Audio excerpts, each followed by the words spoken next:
Welcome back. Today, we're tackling a spiritual text that's, well, it's pretty intense, it's controversial, and it's definitely going to challenge everything you think you know about the path to enlightenment. So, let's just jump right in with a wild idea. Forget everything you associate with yoga. You know, the calming music, the gentle stretches, the whole quest for inner peace. Just for a minute, what if the ultimate goal of yoga wasn't tranquility at all? What if it was about absolute, transcendent power? That's the core question we're unpacking today. And yeah, that provocative question, it's right at the heart of this book, Julius Evola's The Yoga of Power. Now, this is his take on the ancient esoteric tradition of Tantra. And let me tell you, the path he outlines, it is anything but relaxing. I mean, we're talking about a massive contrast here. On one side, you've got the yoga most of us know, right? It's all about wellness, stress relief, getting more flexible. But the path laid out in this book, totally different. It's described as a dangerous way of action, using very specific techniques for one single goal, achieving total self-mastery. Okay, so you might be wondering, how does a path like this even begin? Well, according to the text, it all starts with recognizing a fundamental split, a core division within humanity itself. So the book basically says there are two kinds of people.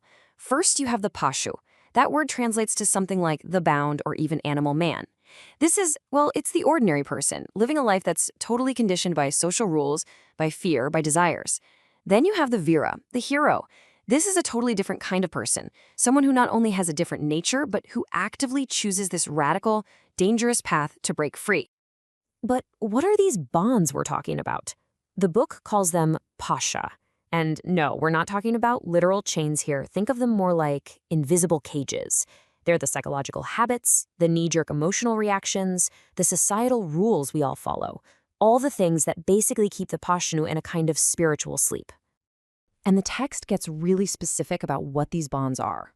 For the hero, the Vira, the path is all about systematically confronting and then just severing these attachments. Things like fear or paya, shame, lajja, delusion, moha, even your place in society, your varna, and guilt. The whole point is to completely purify your will from all this stuff. Okay, so the goal is clear. Break the bonds. But how you do it, that's where this path gets truly, truly radical. This isn't about avoiding temptation. Nope. It's about using temptation as a tool. It's a path that literally uses what it calls poison as the medicine for liberation. Wild, right? This quote here really gets to the heart of it. It's the core logic of what's often called the path of the left hand. The whole idea is that for the heroic type, the Vira, the very same things that would absolutely destroy an ordinary person can be flipped, transformed into tools for transcendence. The key thing to get here is that this is basically a kind of spiritual alchemy. It's like, imagine handling something highly radioactive. In the hands of an ordinary person, the Pashu, it's just lethal. It leads to more and more bondage. But for the Vira, who's supposed to have this incredible inner strength, those exact same forces become instruments of immense power. They can actually burn away all the impurities. So how does this play out in practice? Well, the book describes a secret ritual that embodies this whole principle. It's called the Pancha Tattva. And according to this text, the ritual involves the very controlled use of 5 things that are usually forbidden for spiritual seekers: wine, meat, fish, grain, and yep, the most controversial one of all, sacred sexual intercourse. All right, let's zoom in on that last one, Maithuna. The book is really clear on this. This has nothing to do with ordinary pleasure.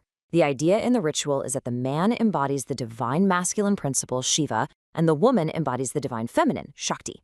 Their union is framed as this cosmic act, designed to completely dissolve duality and create this incredibly powerful, liberating energy. But look, these rituals, as wild as they sound, are only one part of the picture. According to the book, the real work, the stuff that actually matters, happens inside. It's all an internal process, like a kind of spiritual technology that works on what it calls the subtle body. And at the absolute center of this inner work is Kundalini, the serpent power. You might have heard of it. It's described as this huge, untapped spiritual energy that's just dormant, coiled up at the base of your spine.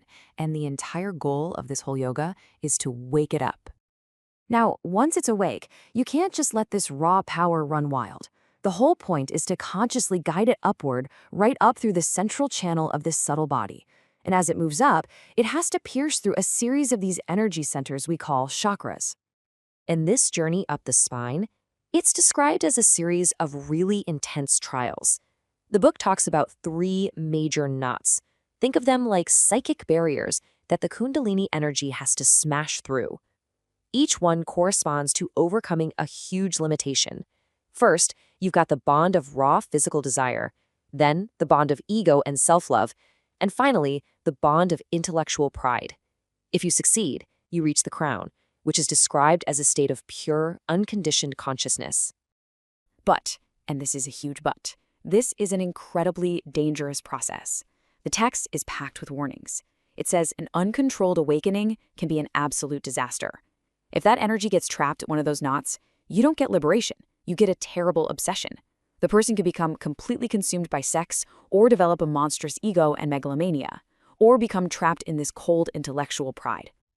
So after all that risk, what's the payoff? What's the ultimate goal of this incredibly perilous journey?